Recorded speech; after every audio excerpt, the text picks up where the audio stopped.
உயிர்த்தெழுந்த இயேசு கிறிஸ்துவின் வல்லமை ஊழியங்கள் வழங்கும் வசனப் பெட்டகம். இயேசுவே கர்த்தர்.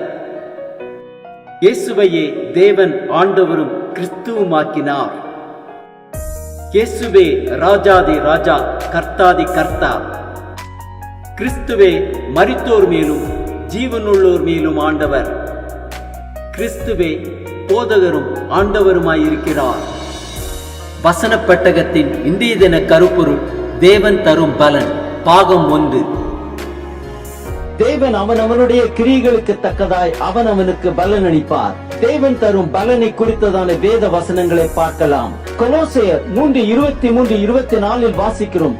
நீங்கள் கர்த்தராகிய இயேசு கிறிஸ்துவை சேவிக்கிறதுனாலே சுதந்திரமாகிய பலனை கர்த்தரால் பெறுவீர்கள் என்று அறிந்து எதை செய்தாலும் அதை மனுஷர்களுக்கென்று செய்யாமல் கர்த்தருக்கென்றே மனப்பூர்வமாய் செய்யுங்கள். 1 கொரிந்தியர் 15:58 வாசிக்கிறோம்.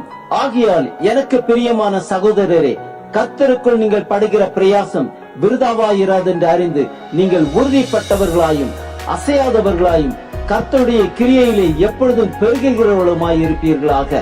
கலாத்தியர் 6:9 வாசிக்கிறோம். நன்மை செய்கிறதில் சோர்ந்து போகாமல் இருப்போமாக. நாம் தளர்ந்து போகாதிருந்தால் ஏற்ற காலத்தில் அறுப்போம். மத்தேயு 25:21 வாசிக்கிறோம். அவனுடைய எஜமான் அவனை நோக்கி, நல்லது உத்தமமும் உண்மையும் உள்ள ஊழியக்காரனே, கொஞ்சத்தில் உண்மையாயிருந்தாய், அநேகத்தின் மேல் உன்னை அதிகாரியாக வைப்பேன், உன் எஜமானுடைய சந்தோஷத்திற்குள் பிரவேசி என்றான். நீதிமொழிகள் 3:4 வாசிக்கிறோம். கிருபையும் சத்தியமும் உன்னை விட்டு விலகாதிருப்பதாக. நீ அவைகளை உன் கழுத்திலே பூண்டு அவைகளை உன் இருதயமாகிய பலகையில் எழுதிக்கொள். அதனால் தேவனுடைய பார்வையிலும் மனுஷருடைய பார்வையிலும் தயையும் நற்புத்தியும் பெறுவாய். நீதிமொழிகள் 18:16 வாசிக்கிறோம். ஒருவன் கொடுக்கும் வெகுமதி அவனுக்கு வழி உண்டாக்கி பெரியோர்களுக்கு முன்பாக அவனை கொண்டு போய் விடும். யாக்கோபு 1:12 வாசிக்கிறோம். சோதனையை சகிக்கிற மனுஷன் பாக்கியவான், அவன் உத்தமன் என்று விளங்கின பின்பு கர்த்தர் தம்மிடத்தில் அன்பு கூறுகிறவர்களுக்கு வாக்குத்தத்தம் பண்ணின ஜீவ கிரீடத்தை பெறுவான். 1 கொரிந்தியர் 2:9-10 வாசிக்கிறோம். எழுதியிருக்கிறபடி தேவன் தம்மில் அன்பு கூறுகிறவர்களுக்கு ஆயத்தம் பண்ணினவைகளை கண் காணவும் இல்லை, காது கேட்கவும் இல்லை, அவைகள் மனுஷருடைய இருதயத்தில் தோன்றவும் இல்லை. நமக்கோ தேவன் அவைகளை தமது ஆவியினாலே வெளிப்படுத்தினார்.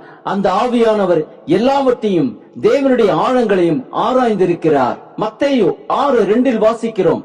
ஆகையால் நீ தர்மம் செய்யும் போது மனுஷரால் புகழப்படுவதற்கு மாயக்காரர் ஆலயங்களிலும் வீதிகளிலும் செய்வது போல உனக்கு முன்பாக தாரை ஊதுவியாதே. அவர்கள் தங்கள் பலனை அடைந்து தீர்ந்ததென்று மெய்யாகவே உங்களுக்கு சொல்லுகிறேன். உபாகமம் 5:33 வாசிக்கிறோம். நீங்கள் சுதந்திரிக்கும் தேசத்திலே பிழைத்து சுகித்து நீடித்து இருக்கும்படி உங்கள் தேவனாகிய கர்த்தர் உங்களுக்கு விதித்த வழிகள் எல்லாவற்றிலும் நடக்க கடவீர்கள். நீதிமொழிகள் 22:4 வாசிக்கிறோம்.